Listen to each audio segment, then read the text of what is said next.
t'ai dit de me laisser tranquille. Plus sauvage que jamais. Ça, c'est ton envie aussi.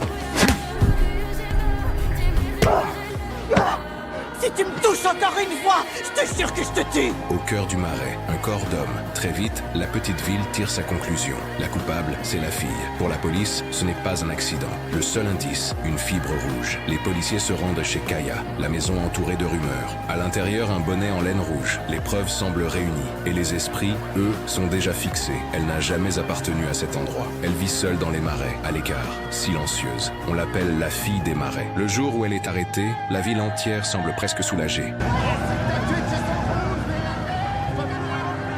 Tout le monde attend ses aveux, sauf un homme, un avocat à la retraite qui décide de prendre sa défense. J'avais une famille avant. Il m'appelait Kia.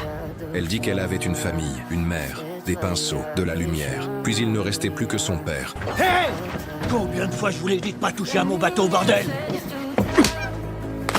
T'as pigé? Arrêtez, vous lui faites mal! Fous-moi le camp! Si je te revois par chez moi, je te descends! T'as pigé? Calme-toi. Ta gueule! Ta gueule! Les matins sentent l'alcool. Le silence pèse. Sa mère part, une valise à la main.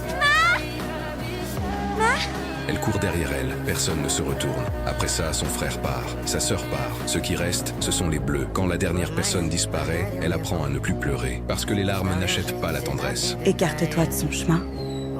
Fais-toi toute petite. Débrouille-toi seule. Un jour, une lettre arrive, écrite par sa mère. Son père la confisque. Elle ne sait pas lire. Alors elle attend. Il lit la lettre, puis l'enflamme. S'il te plaît!